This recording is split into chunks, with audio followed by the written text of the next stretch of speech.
మంచిర్యాల జిల్లా లక్షల్పేట మున్సిపాలిటీ పరిధిలో ఏర్పాటు చేసిన శివసాయి గణేష్ సేవా సమితి స్వచ్ఛంద సంస్థ 3వ వార్షికోత్సవం ఘనంగా నిర్వహించారు. ఈ కార్యక్రమానికి ముఖ్య అతిథిగా సంస్థ సభ్యులు, సామాజికవేత్తలు, పలువురు లాయర్లు పాల్గొని ఈ సందర్భంగా వారు మాట్లాడుతూ శివసాయి గణేష్ సేవా సమితి ఏర్పాటు చేసి నేటికి 3 సంవత్సరాలు అయ్యిందని, వార్షికోత్సవం నిర్వహిస్తున్నామని అన్నారు. ఈ రోజు సంస్థ అధ్యక్షులు పాటిబండ్ల శ్రీరామ్మూర్తి దంపతుల పెళ్లి రోజు కూడా అవడంతో దండపల్లి మండలంలో మామిడిపల్లి గ్రామంలో అనారోగ్యంతో బాధపడుతున్న ఓ బాధితుడికి వైద్య ఖర్చుల నిమిత్తం 10,000 రూపాయలు, అలాగే 2 నిరుపేద మహిళలకు కుట్టు మిషన్లు అందించారు. ఇంత పెద్ద సేవా సమితి ఏర్పాటు చేసి అందులో 180 మంది సభ్యులను ఒక తాటిపైకి తెచ్చి ఇలాంటి గొప్ప కార్యక్రమాలు చేయడం ఎంతో అభినందనీయమని అన్నారు. అలాగే రిటైర్మెంట్ అయిన ప్రతి ఒక్క సీనియర్ సిటిజన్ ఈ సేవా సమితిలో సభ్యులు అయ్యి వారి సేవానిరతిని సమాజ అభివృద్ధి కోసం ఉపయోగించేలా ఈ సేవా సమితి ఒక చక్కని మార్గమని అన్నారు. ఈ కార్యక్రమంలో అడ్వకేట్ ప్రతాప్, రాజేశ్వరరావు, అక్కల శ్రీధర్ మరియు కమిటీ సభ్యులు తదితరులు పాల్గొన్నారు.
ఓపెన్ చేయాలంట మరి.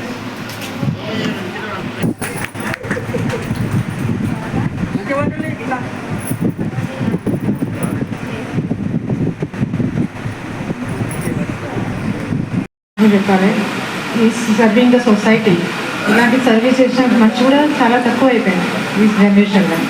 And very much thankful for that. మీకు I have to say some legal points for you. చాలామంది కోర్టు ప్రాబ్లమ్స్ ఉంటే విషయాలు ఇబ్బంది పడతాయి, కోర్టు వెళ్ళడానికి చాలా ఇబ్బంది పడతాయి. Two points, first opinion court opinions ఉంటాయి. సెకండ్ ఈజ్ దట్ అడ్వకేట్ చాలా ఫీజు తీసుకుంటారు, మేము వెళ్తే కూడా మాకు ఇబ్బంది అవుతుంది అనుకుంటాం. అలాంటి ఏముంటాయి. If you having any problems చాలా డైరెక్ట్ కోర్టుకి వెళ్ళి జడ్జెస్ తోటి మాకు ఇబ్బంది ఉంది, మేము సోమోదం లేదు, దాన్ని అడ్వకేట్ జడ్జెస్ మీకు ఒక ఫ్రీ అడ్వకేట్, లీగల్ అడ్వకేట్ మీకు అపాయింట్ చేసి మీ ప్రాబ్లమ్స్ కూడా ఫ్రీ ఆఫ్ కాస్ట్, అడ్వకేట్ కూడా మీకు ఫ్రీ ఆఫ్ కాస్ట్ ఏం అమౌంట్ తీసుకోకుండా మీ కేసెస్ కూడా వాళ్ళు. Other thing this now generation చిన్నపిల్లలు స్కూల్కి వెళ్తారు, మీ పిల్లలు కానీ మీ గర్ల్స్ కానీ షీ వేయింగ్ అని ఇక్కడ వెళ్ళాక ఆమె కానీ ఇబ్బంది అయితే ఇన్విటేషన్ జరిగిన ఏమైనా చెప్పిన ఏమైనా you have to take them immediate actions. Spot action తీసుకుంటే అది పెద్ద కాకముందే మీరు దాన్ని కాపాడగలరు. సో ఇప్పుడు అని జరిగితే మీ హ్యావ్ టు కంప్లైంట్ లేకపోతే 100 డయల్ చేయాలి, లేకపోతే కంప్లైంట్ ఫైల్ చేయండి. No need to go to police station పోయి అక్కడ కంప్లైంట్ చేసిన అవసరం లేదు. 100 డయల్ చేసిన పోలీసులు మీ వాళ్ళు కడతారు, లేకపోతే రిజిస్టర్ పోస్ట్ చేసిన they have to going from enquiry. మీ ఇంటికి వచ్చి మీ దగ్గర ఎంక్వైరీ చేస్తారు. మీ రెప్యుటేషన్ కూడా మ్యాటర్ పడకుండా మీరు సీక్రెట్ మెయింటైన్ చేస్తారు. No need to worry about that. మీ పక్కన వాళ్ళు చూస్తే మన రెప్యుటేషన్ ఏమవుతుంది, వాళ్ళు చూస్తే మనది ఏమైనా అవుతుందని ఇట్లా అనుకోకుండా you simply write a letter to police station, they will enquiry. మీ ఇంటికి వచ్చి ఎంక్వైరీ చేస్తారు. అదర్ థింగ్ మీ పిల్లలు ఏమైనా జరిగితే ముందే చేయండి, గివ్ ఇట్ గైడెన్స్. మీ పిల్లలతో మీరు ఫ్రీగా ఉండండి, అదే టీచర్ కూడా ఫ్రీగా ఉండాలి. అట్లా వాళ్ళు ఏం చేస్తుంటే మన ప్రాబ్లం అయితే they will discuss with you, మీకు ఫ్రీగా చెప్తారు. అండ్ ఆ లోపల దాచిపెడితే కానీ చిన్న విషయం చెప్పకపోతే ఫైనల్ ఎక్కువైనా కదా మీ you have to take cure before. ఎక్కువ జరిగినప్పుడు బిఫోరే జాగ్రత్త ఉంటే పిల్లలు కొంచెం సేఫ్గా ఉంటారు. మీ having every womens have equal rights in property every one. ఆహ్వానం పలికినటువంటి మాకు ఆహ్వానించినటువంటి శ్రీ శివసాయి గణేష్ సేవా సమితి అధ్యక్షులు పాటిబండ్ల శ్రీరామ్మూర్తి గారికి మరియు మా సీనియర్ న్యాయవాదులు రాజేశ్వరరావు గారికి, ప్రతాప్ సార్ గారికి, పద్మా మేడం గారికి, మనోహర్ గారికి, ఇక్కడ ఉన్నటువంటి ప్రతి ఒక్క శ్రీ శివసాయి గణేష్ సమితి సభ్యులందరికీ కూడా నా యొక్క పేరున నా యొక్క కృతజ్ఞతలు. ముఖ్యంగా నేను 2002లో లక్ష్యం పెట్టి ప్రాక్టీస్ కోసం రావడం జరిగింది. 2002 నుంచి ఇప్పటి వరకు లక్షపేట మంచిర్యాలలో ప్రాక్టీస్ చేస్తున్నాను. అంటే 23 సంవత్సరాల వయసు ఉన్నప్పుడు నేను కోర్టుకు రావడం జరిగింది. దీన్ని అప్పటి నుండి ఇప్పటి వరకు నేను లక్షపేటలో ఉన్నటువంటి ప్రతి అణువును కూడా చూసుకుంటూ వస్తున్నాను. మన శివాలయం దగ్గర ఆ ట్రస్ట్ సమితి సభ్యులైతేంది, సాయి ట్రస్ట్ సమితి సభ్యులైతేంది, అంటే వీళ్ళందరూ ప్రతి ఒక్కటి కూడా ఒక సేవా మార్గం, ఒక నిస్వార్థమైనటువంటి సేవ. కానీ ఈ సమితికి వచ్చేసరికి మాత్రం ఒక గ్రూపుగా ఏర్పడి కొంతమంది సభ్యులతోని మొదలై దాంట్లోకి మహిళా నాయకులను కూడా తీసుకొని సీనియర్ సిటిజన్స్ని తీసుకొని ఒక అంటే ఒక మంచి ఆధ్యాత్మిక భావనతోని సేవా మార్గం అంటే నథింగ్ బట్ ఇప్పుడు సార్ చెప్పిండ్రు నరేంద్ర మోదీ సార్ మోక్షం కలగాలని. మోక్షం అంటే ఏంటిది? మోక్షం అంటేనే మనం చేసేటువంటి నిస్వార్థమైనటువంటి సేవనే మనల్ని మోక్ష పదంలోకి నడిపిస్తుంది. మోక్షం పొందాలంటే ఏంటిది? విష్ణు లోకానికి పోవడమే మోక్షం, అంతే తప్ప మరేం లేదు. అంటే ఇక్కడ మనం ఎంత సేవ అనేది మరి భీమన సార్ కూడా వేదాంతంతో చెప్పేది మోక్షం ఎట్లా అట్లా మన హిందూ కాన్సెప్ట్ ఏంటంటే మన శరీరం అనేది ఎందుకు ఉంది అంటే పరోపకారార్థం ఇదం శరీరం. ఈ శరీరం అనేది ఏదైతున్నదో వేరే వాళ్ళకి సాయం చేయడం కోసమే అనేది. అంటే వేరే వాళ్ళకి సాయం చేస్తేనే ఈ శరీరం మనకు వచ్చిన ఈ దేవుడు మనకి ఇచ్చిన ఈ శరీరం పర్పస్ సర్వ్ అవుతుంది. అందుకనే మానవ సేవయే మాధవ సేవ. ప్రతి మనిషి లోపల కూడా మానవుడు ఉంటాడు కాబట్టి ఇతరులకు సేవ చేస్తే అది మాధవుడికి సేవ చేసినట్టే అనే కాన్సెప్ట్తో ఈ సేవ చేస్తున్నారు. అది చాలా సంతోషదాయకం. తర్వాత ఏమేమి కార్యక్రమాలు చేస్తున్నారు, ఎట్లా సహాయాలు చేస్తున్నారు అనేది కూడా చెప్పారు. అయితే ఇక్కడ ఏంటంటే ఒకటి, ఈ సమాజం లోపల అందరూ సమానంగా ఉండరు. కొందరికి కొన్ని అవసరాలు ఉంటాయి, కొందరికి కొన్ని అవసరాలు ఉంటాయి. ఇంకా మరీ మినిమం బ్యాలెన్స్ లేకుండా దాన్ని ఏమంటారు బీదరికానికి ఇంకా లోపల ఉండేటోళ్ళు చాలామంది ఉంటారు. అయితే వీళ్ళందరికీ సాయం చేయాల్సిన అవసరం ఉంటుంది. ఎవరు చేయాలి? ప్రభుత్వాలు చేయాలి, స్థానిక ప్రభుత్వాలు చేయాలి. కానీ ఆ ప్రభుత్వాలకు కూడా వీళ్ళు ఈ పరిస్థితులు ఉన్నారని తెలియని పరిస్థితులు ఉంటాయి, చెప్పుకోలేరు. వాళ్ళు అక్కడికి రాలేదు, ఇట్లా ఫలానా మనిషికి ఫలానా సమస్య ఉన్నది అని ఆ అథారిటీస్ కూడా తెలియదు. అసలుటప్పుడు వాళ్ళకి సహాయం చేయాల్సిన బాధ్యత ఎవరి మీద ఉంటుందంటే ఇట్లాంటి సేవా బృందాల మీద ఉంటుంది. ఇది ఏమంటారంటే ఎన్జిఓ ఆర్గనైజేషన్ ఉంటుంది, నాన్ గవర్నమెంటల్ ఆర్గనైజేషన్. అయితే ఇక్కడ ఏంటంటే ప్రభుత్వాలు ఉన్నాయి, ఇంకా చాలామంది సేవ చేస్తున్నారు. అయినా కూడా ఇట్లాంటి ఆర్గనైజేషన్ అవసరమా అంటే నేను ఒకటి చెప్తా. ఇప్పుడు మన భారతదేశం ఉందనుకోండి, మన భారతదేశం లోపల ఎప్పుడు అభివృద్ధి చెందుతూనే వస్తున్నాం మనం. కానీ సర్వతోముఖాభివృద్ధి చెందాలంటే ఓన్లీ ప్రభుత్వాలు చేసే కార్యక్రమాల ద్వారానే అభివృద్ధి సాధ్యం కాదు. ఎందుకంటే ఎన్నో ఆస్పెక్ట్స్ ఉంటాయి. ఇప్పుడు మన దేశం ఈ స్థితిలో ఉందంటే ఇప్పుడు వ్యవసాయక విప్లవం అనేది వచ్చింది మన దగ్గర. వ్యవసాయక ఇప్పుడు చాలామంది చదువుకున్న తెలిసి ఉంటుంది. అగ్రికల్చర్ గ్రీన్ రెవల్యూషన్ అంటుంది.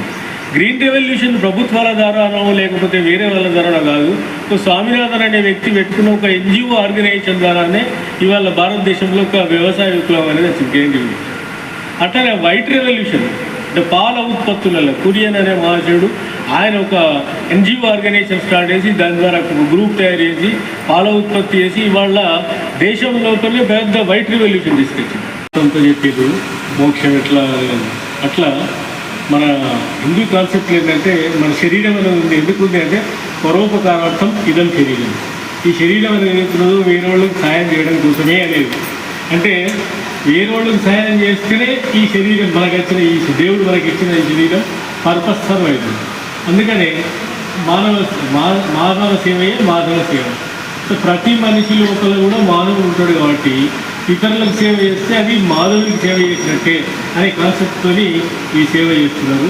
అది చాలా సంతోషదాయకం. తర్వాత ఏమేమి కార్యక్రమాలు చేస్తున్నారు, ఎట్లా సహాయాలు చేస్తున్నారు అనేది కూడా చెప్పారు.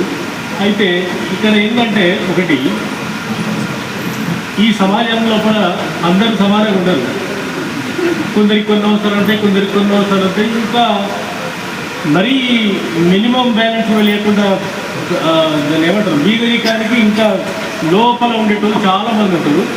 అయితే వీళ్ళందరికీ సాయం చేయాల్సిన అవసరం ఉంటుంది. ఎవరు చేయాలి? ప్రభుత్వాలు చేయాలి, స్థానిక ప్రభుత్వాలు చేయాలి. కానీ ఆ ప్రభుత్వాలకు కూడా వీళ్ళు ఈ పరిస్థితులు ఉన్నారని తెలియని పరిస్థితులు ఉంటాయి, చెప్పుకోలేరు. వాళ్ళు అక్కడికి రాలేదు, ఇట్లా ఫలానా మనిషికి ఫలానా సమస్య ఉన్నది అని ఆ అథారిటీస్ కూడా తెలియదు. అసలుటప్పుడు వాళ్ళకు సహాయం చేయాల్సిన బాధ్యత ఎవరి మీద ఉంటుందంటే ఇట్లాంటి సేవా బృందాల మీద ఉంటుంది. ఇది ఏమంటారంటే NGO ఆర్గనైజేషన్ ఉంటుంది, నాన్ గవర్నమెంటల్ ఆర్గనైజేషన్. అయితే ఇక్కడ ఏంటంటే ప్రభుత్వాలు ఉన్నాయి, ఇంకా చాలామంది సేవ చేస్తున్నారు, అయినా కూడా ఇట్లాంటి ఆర్గనైజేషన్ అవసరమా అంటే నేను ఒకటి చెప్తా. ఇప్పుడు మన భారతదేశం ఉందనుకోండి, మన భారతదేశం లోపల ఎప్పుడు అభివృద్ధి చెందుతూనే వస్తున్నాం మనం. కానీ సర్వతోముఖాభివృద్ధి చెందాలంటే ఓన్లీ ప్రభుత్వాలు చేసే కార్యక్రమాల ద్వారానే అభివృద్ధి సాధ్యం కాదు. ఎందుకంటే ఎన్నో ఆస్పెక్ట్స్ ఉంటాయి. ఇప్పుడు మన దేశం ఈ స్థితిలో ఉందంటే ఇప్పుడు వ్యవసాయక విప్లవం అనేది వచ్చింది మన దగ్గర. వ్యవసాయక ఇప్పుడు చాలామంది చదువుకున్న వాళ్ళు తెలుసుంటుంది. అగ్రికల్చర్ గ్రీన్ రెవల్యూషన్ అంటుంది. గ్రీన్ రెవల్యూషన్ ప్రభుత్వాల ద్వారానో లేకపోతే వేరే వాళ్ళ ద్వారానో కాదు, స్వామినాథన్ అనే వ్యక్తి పెట్టుకున్న ఒక NGO ఆర్గనైజేషన్ ద్వారానే ఇవాళ భారతదేశంలో ఒక వ్యవసాయ విప్లవం అనేది వచ్చింది, గ్రీన్ రెవల్యూషన్. అట్లనే వైట్ రెవల్యూషన్ అంటే పాల ఉత్పత్తులలో కురియన్ అనే మహాశయుడు ఆయన ఒక NGO ఆర్గనైజేషన్ స్టార్ట్ చేసి దాని ద్వారా ఒక గ్రూప్ తయారు చేసి పాల ఉత్పత్తి చేసి ఇవాళ దేశంలోపలే పెద్ద వైట్ రెవల్యూషన్ తీసుకొచ్చింది. అట్లానే బ్లూ రెవల్యూషన్ అంటే చేపల ఉత్పత్తి.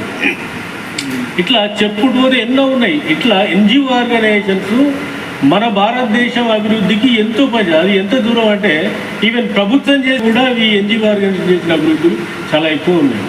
అట్లా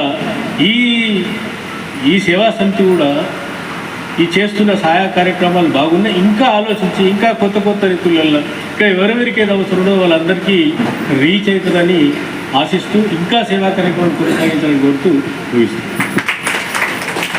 సమితి లక్షపేట 3వ వార్షికోత్సవ కార్యక్రమ సందర్భంగా ఈ వేదికను అలంకరించిన ఈ సమితికి కర్త కర్మ క్రియగా ఉన్నటువంటి వ్యవస్థాపకులు పెద్దలు శ్రీరామూర్తి గారు, అదేవిధంగా వేదికను అలంకరించిన సోదరులు శ్రీధర్ గారు, రాజేశ్వర్ గారు, మనోహర్ గారు, సోదరి పద్మ గారు, ఈ కార్యక్రమంలో పాల్పంచుకుంటున్న ప్రతి ఒక్క సేవా సమితి కుటుంబ సభ్యులు, మిత్రులు అందరికీ నా యొక్క హృదయపూర్వక నమస్కారాలు. మొట్టమొదటగా ఈరోజు వార్షికోత్సవం అంటే బర్త్డే ఆఫ్ ది ఆర్గనైజేషన్, ఈ సంస్థ బర్త్డే.